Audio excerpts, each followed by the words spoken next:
வணக்கம் நண்பர்களே. ஏற்கனவே நம்ம தனி வட்டி டாப்பிக்கில் 2023 கேட்ட கொஷின்ஸில் 30 கொஷின் பார்த்துருக்கோம். இப்போ அதனுடைய தொடர்ச்சியாக அடுத்து 4வது பார்ட்டு 31வது கேள்வி பாருங்கள். ஒரு அசலானது 12% தனி வட்டி விதத்தில் 3 ஆண்டுகளில் ரூபாய் 17,000 மாறுகிறது எனில் அசலை காண்க. இந்த மாதிரி எப்பவுமே மொத்த தொகை மட்டும் கொடுத்துட்டு அசல் கேட்குறாங்க அப்படின்னா அப்போ நம்ம என்ன பண்ணலான்னா அவங்க சொன்ன மொத்த தொகையே அப்படியே மேலே எழுதிக்கலாம். 17,000 பை அவங்க சொன்ன தனி வட்டியும் ஆண்டையும் பெருக்கலாம். 12 3 பெருக்கணும் அப்படின்னா 12 36, அது கூட ஒரு 100 சேர்த்துக்கலாம். 36 + 100 136, அதை கீழே போட்டுக்கிறோம் இன்ட்டு 100. இது ஏற்கனவே நம்ம 2-3 கொஷினில் சொல்லியிருக்கோம். இது உங்களுக்கு ஈஸியாக இருக்கும். இது எப்போ யூஸ் பண்ணுறீங்க அப்படின்னா அவங்க மொத்த தொகையை கொடுத்துட்டு டைரெக்டாக அசல் கேட்குறாங்க அப்படின்னா அப்போ மட்டும் இதை யூஸ் பண்ணுங்க. சரியா? அப்போ இப்போ பாருங்கள் எப்படி கேன்சல் பண்ணுறோன்னு பார்த்தா முடிஞ்சிச்சு. இப்போ பாருங்கள் 2ஆம் வாய்ப்பாட்டில் கேன்சல் பண்ணலாமா? 6 2 12, மீதி 1, 8 2 16, I 2 10, 0. மறுபடியும் 2ஆம் வாய்ப்பாடு 3 2 6, 4 2 8, இங்கே கேன்சல் பண்ணிங்கன்னா 25 2 50. இப்போது நீங்கள் 17 கேன்சல் பண்ணால் ஈஸியாக இருக்கும் பாருங்களேன். ஏன் அப்படின்னா ஒரு 17 17, 3 0 இருக்கிறதால 3 0, ஈர் 17 34. இப்போ ஓர் 2 2, இங்கே 502 1000. அப்போது 500 × 25 தான் மீதி இருக்குது. 525 பேருக்கணும் அப்படின்னா 12,500, ஆப்ஷன் டி. சரியா? அடுத்ததாக கேள்வி எண் 32. எந்த வட்டி வீதம் அசல் ரூபாய் 2000க்கு ஓராண்டுக்கு ரூபாய் 200 தனி வட்டியாக கிடைக்கும்னு கேட்டிருக்காங்க. இது ஏற்கனவே பார்த்தீங்கன்னா நம்ம கொஷின் நம்பர் 22 3வது பார்ட்டில் சொல்லும்போது 22வது கேள்விக்கு சேம் ப்ரொசீஜரை ஆன்சர் சொல்லியிருப்போம். அதை பார்த்தீங்கன்னா இது உங்களுக்கு தெரிஞ்சிடும். சரியா? அடுத்ததான் 33வது கேள்வி. அசல் ரூபாய் 4000க்கு 4 ஆண்டுகளில் 12% வட்டி வீதத்தில் கிடைக்கும் தனி வட்டியும் ரூபாய் 3000க்கு 8% வட்டி வீதத்தில் கிடைக்கும் தனி வட்டியும் சமமாக இருக்குமெனில் அதன் ஆண்டுகள் எவ்வளவாக இருக்கும்? இப்போ இதில் பாருங்கள், 4000 ரூபாய் அமௌண்ட்டு சொல்கிறாங்க. அதுக்கு 4 வருஷம், வட்டி வீதம் 12. அப்போ 12/100 ஈக்குவல் இதே மாதிரி இன்னொரு அமௌண்ட் என்ன சொல்கிறாங்கன்னா 3000 ரூபாய். இதுக்கு வட்டி வீதம் 8%, ஆனால் ஆண்டுகள் தெரியாது, அந்த ஆண்டுகள் தான் கேட்குறாங்க. பை 100, பையில் 100 100 கேன்சல் ஆகிடும். 3000ல் 3 0, இதில் 3 0 கேன்சல் ஆகிடும். கரெக்டாக? 1 3 3, 4 3 12, 1 4 4, 2 8, 1 2 2, 2 4. அப்போ மீதி இருக்கிற நம்பர் 4 × 2. அப்போ 4 2 8 ஆண்டுகள் அப்படிங்கிறது தான் ஆன்சர். சரியா?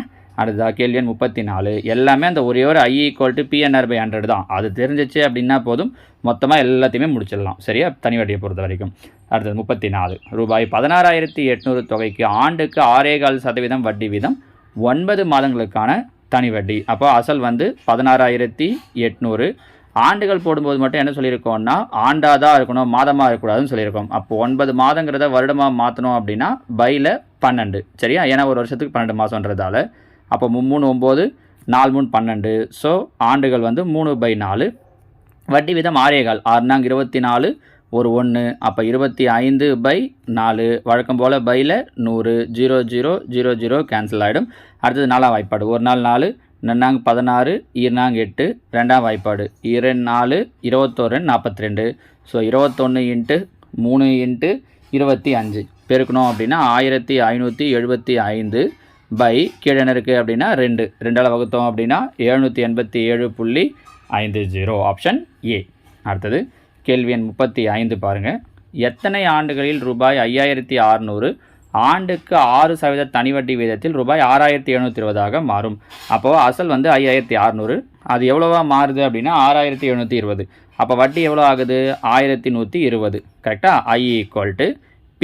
பியோட வேல்யூ 5,600. ஏன்னா ஃபார்முலா ஞாபகம் இருக்கு இல்லையாமா? I = PNR/100. அந்த ஃபார்முலா படி I சொல்லிட்டோம், P N சொல்லியிருக்கு, N தான் கேட்டிருக்காங்க. அப்போ N தெரியாது. இன்ட்டு R பார்த்தீங்கன்னா 6% பை 100, 0 0 0 0 கேன்சல் ஆகிடும். அடுத்து இங்கே பார்த்தீங்க அப்படின்னா 2ஆம் வாய்ப்பாடு 3 2 6, I 2 10, மீதி 1, 6 2 12, 0, ஓர் 56 பை 56. அப்போ இங்கே பெருக்கல்ல இருக்கிற 3 ஈக்குவல் இந்த பக்கம் வந்துச்சுன்னா வகுத்தல் 10/3. கலப்பினமாக மாற்றணுன்னா 3 9, மீதி 1/3. ஸோ ஆன்சர் 3 1/3 ஆண்டுகள். சரியா? அடுத்தது கேள்வி எண் 36.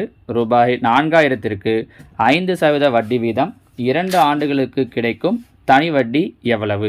டைரெக்டாக ஃபார்முலா பியோட வேல்யூ 4000, N 2 ஆண்டுகள், R வந்து 5%. அப்போ பை 100, 0 0 0 0 கேன்சல் ஆகிடுச்சுன்னா 4 2 8 8 5 40, ஒரு 0. அப்போ ஆன்சர் ஆப்ஷன் சி 400. தனி வட்டியை பொறுத்த வரைக்கும் அவங்க கேட்குற கொஷனுக்கு உங்களால் ரொம்ப சிம்பிளாக ஆன்சர் பண்ண முடியும். அதுவும் கவனிச்சிங்கன்னா தெரியும், நிறைய கேள்விகள் நேரடியாக அப்படியே ஃபார்முலா அப்ளை பண்ணுறது மாதிரி தான் கேட்டிருக்காங்க பாருங்கள். கூட்டு வட்டி தான் கொஞ்சம் ஒன்றும் கிரிட்டிக்கலாக இருக்கும், ஃபார்முலாவும் பெருசாக இருக்கும். அப்படிங்கிறதால தான் அதுக்கு நம்ம நிறைய ஷார்ட்கட் சொல்லியிருக்கோம். சரிங்களா? ஓகே, இங்கே பாருங்கள். ரூபாய் 5600 ஆனது 6% வட்டி வீதத்தில் எத்தனை ஆண்டுகளில் 6720 மாறும்? இப்போ எங்கேயாவது கேள்விப்பட்ட மாதிரி இருக்கா? இதோ இப்போ கொஞ்சம் முன்னாடி இதே பார்ட்டிலே 35வது கேள்வி பார்த்தோம் பாருங்கள். அதே கொஷினை மறுபடியும் ரிப்பீட்டடாக கேட்டிருக்காங்க. சரிங்களா? அடுத்தது 38. ஒரு குறிப்பிட்ட அசலானது 6 ஆண்டுகளில் ரூபாய் 8880 4 ஆண்டுகளில் ரூபாய் 7920 மாறுகிறது எனில் அசல் மற்றும் வட்டி வீதம் காண்க. இதை பார்த்தீங்கன்னா நம்ம போன பார்ட்டில் பார்த்துருந்தோம். போன பார்ட்டில் பார்த்தீங்க அப்படின்னா கேள்வி எண் 29 29th கொஷின் சேம் இதே கொஷின் தான் பார்த்துருந்தோம். ஆனால் அங்கேயும் இங்கேயும் என்ன வித்தியாசம்? அந்த கொஷின் பேரில் கேட்டதுக்கு இந்த கொஷின் பேரில் கேட்டதுக்குன்னா அங்கே அவங்க அசல் மட்டும் கேட்டிருந்தாங்க, வட்டி வீதம் கேட்கல. ஆனால் நாங்கள் உங்களுக்கு ஒரு வேலை வச்சுருந்தேன். நிறைய பேர் கீழே கமெண்ட்லேயும் சொல்லியிருந்தீங்க. என்ன பண்ண சொல்லியிருந்தேன் அப்படின்னா, அசல் நான் கண்டுபிடிச்சிட்டு ஒருவேளை வட்டி வீதம் கேட்டால் என்ன பண்ணுவீங்க, நீங்கள் வட்டி வீதம் கண்டுபிடிச்சி கீழே கமெண்ட்டில் சொல்லுங்கன்ட்டுன்னு நிறைய பேர் சொல்லியிருந்தீங்க. இப்போ அதை தான் இந்த கொஷனில் சேர்த்து கேட்டிருக்காங்க பாருங்கள், அசல் மற்றும் வட்டி வீதம்ட்டு. நமக்கு என்ன ஒரு ப்ளஸ் பாயிண்ட்னா, அசல் கண்டுபிடிச்சாலே ஆன்சரை டிக் பண்ணுற முடியும். நம்ம அதில் சொல்லியிருக்கோம் அசல் எப்படி கண்டுபிடிக்கிறதுன்னு. அந்த அசல் கண்டுபிடிக்கும் போது 6000 வந்துடும். 4 ஆப்ஷனில் ஒரு இடத்துல தான் 6000 இருக்குது. அப்போ நம்ம கூட வட்டி வீதம் கண்டுபிடிக்க வேண்டியதே கிடையாது, நேரடியாக அந்த ஆன்சரை டிக் பண்ணிடலாம். ஓகேவா? ஸோ போன பார்ட்டில் இருக்கக்கூடிய 29th கொஷின் எடுத்து பார்த்தீங்க அப்படின்னா இதுக்கான ஆன்சர் உங்களுக்கு விளக்கமாக தெரிஞ்சிடும். அடுத்ததாக கேள்வி எண் 39. ஆண்டுக்கு 8% தனி வட்டி வீதத்தில் ஒரு தொகை ரூபாய் 13000 எத்தனை ஆண்டுகளில் 15080 உயரும்? அசல் கொடுத்துட்டாங்க, மொத்த தொகை கொடுத்துட்டாங்க. அப்போ வட்டி வேணும் என்ன பண்ணால் போதும், மொத்த தொகையிலேருந்து அசலை மைனஸ் பண்ணால் போதும். ஸோ மைனஸ் பண்ணோன்னா 2080 ஈக்குவல் டு அசல் பியோடைய வேல்யூ 13000 இன்ட்டு எத்தனை ஆண்டுகள் தான் கேட்டிருக்காங்க தெரியாது, அப்போ என்ன கண்டுபிடிக்கணும். வட்டி வீதம் 8/100. 0000 இந்த 0 கேன்சல் ஆகிடும். கரெக்டாக? அடுத்ததான் 8ஆம் வாய்ப்பாடு. 1 8 8, இங்கே 2 16, மீதி 4 6 8 48, 1 13 13, 13 26. ஸோ ஆன்சர் கடைசியாக என்ன மட்டும் நிற்குதுன்னா 2 மட்டும். So answer option A 2 years. புரியுதா? அடுத்தது 40வது கேள்வி. ஒரு அசலானது 4 ஆண்டுகளில் 2 மடங்காகிறது எனில் வட்டி வீதத்தை காண்க. இது நம்ம ஏற்கனவே சொல்லியிருக்கோம். இத்தனை மடங்காகுது அப்படின்னு சொல்கிறாங்கனால என்ன பண்ணுறீங்கன்னா, அவங்க சொன்ன மடங்கிலிருந்து 1 மைனஸ் பண்ணுங்க. 2ல் 1 போயிடுச்சுன்னா 1 பை எத்தனை ஆண்டுகள் சொல்கிறாங்களோ அதை கீழே போட்டுக்கோங்க. 4 ஆண்டுகள், அப்போ பையில் 4 இன்ட்டு எல்லாத்துக்குமே என்ன போட்டுக்கிறோன்னா இன்ட்டு 100. புரியுதா? அவங்க சொல்கிற மடங்கிலிருந்து 1 மைனஸ் பண்ணிடுறோம்.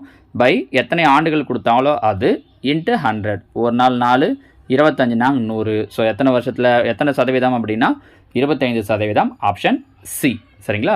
ஸோ இதோட நமக்கு 40 கேள்விகள் முடியுது. நான் அடுத்த பார்ட்டில் மீதி இருக்கக்கூடிய இன்னொரு 10 கேள்விகளையும் அதுக்கப்புறமா ஒரு 5 கேள்வி இருக்கும், அதை அடுத்தடுத்த பார்ட்டில் பார்க்கலாம். ஓகேவா? தேங்க்யூ.